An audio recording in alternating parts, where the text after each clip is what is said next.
Today, we're going to be looking at consciousness, a secret revealed.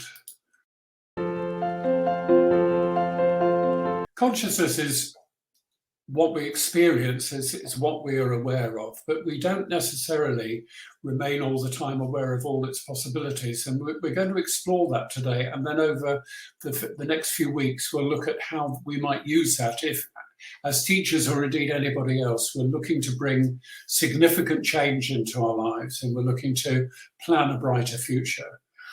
So if you are a teacher listening to this, then this is a time, a place and a space for teachers who are seeking a brighter future. Let's consider something of the nature of consciousness. We can think about this in a number of ways, but one way that I find quite helpful and one way that I think you will find quite useful is to think of the nature of consciousness as being like a ship that is traveling over the surface of an ocean. And if you stay with us to the end, this is quite a short video, if you stay with us to the end, then there's a distinct tip that we can give you that I hope you'll find useful in relationship to understanding your own consciousness and using it effectively. So we are like a ship ploughing through the ocean. Below us is what we're not conscious of. And above us is, if you like, what's possible, what's available to us. And we'll see how that breaks down in terms of layers or potentialities of consciousness that are available to us and indeed have an effect upon us.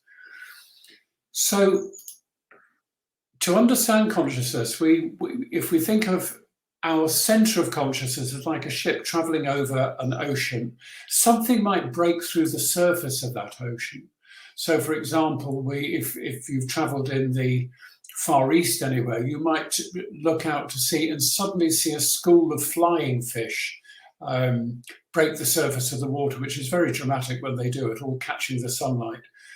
Or if you go and sail in the area that Dorothy and I also live summer for part of the year off the coast of Crete, you might be lucky and see a dolphin swimming alongside the ship that you're sailing and breaking the surface of the water as well. And in that way, something will come from an area that we're not aware of and suddenly break into our awareness. So we're going to look at this idea of awareness as having three distinct levels. So a map of consciousness that I used to share a lot with my clients when I was working with business clients, particularly at an individual level, when they were making decisions for themselves, to understand some of the factors that were at play in making those decisions.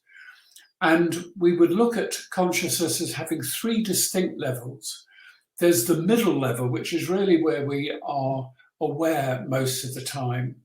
And whatever is within our consciousness, whatever we're thinking about at the moment, you're listening to my voice, you're seeing the picture on the screen, you're perhaps trying to read some of the words in the diagram that I'm showing. All that is in your middle level of consciousness at the moment. But this model suggests that there are two other distinct levels that you can take account of as well. And we will, over the next 2 or 3 weeks, look at each of these levels and how they work and how we can use them. For the moment, I just want to introduce you to the basic idea that below us, if you like, in terms of awareness, is not the unconscious, which is the way that some psychologists describe it.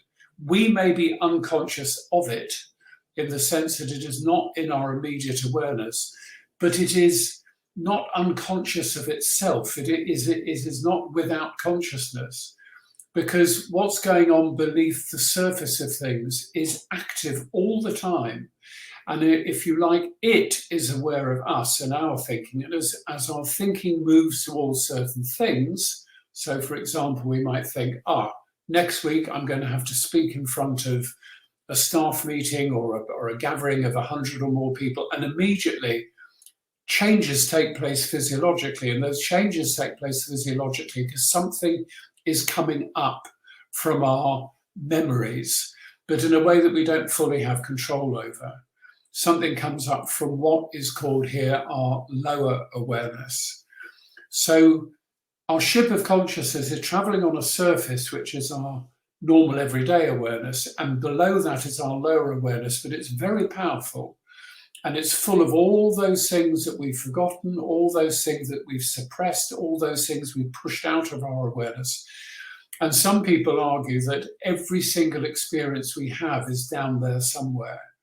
But certainly it's full of very strong currents and things that can influence sandbars, if you like, that we might hit with our ship because we're unaware that they are there.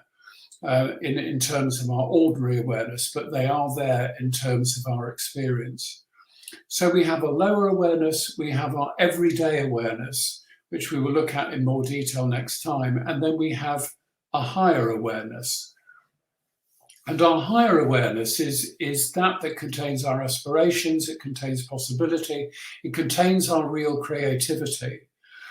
And the tip that I promise you is this, that if you ask of yourself a very clear question, and then you give space to allow an answer to occur, it almost always does. You will get an image, you will get some sort of input will come in that will give you a hint or a clue or a possibility as to how you might proceed in relation to the question that you're asking. We'll look at that in more detail also in coming weeks.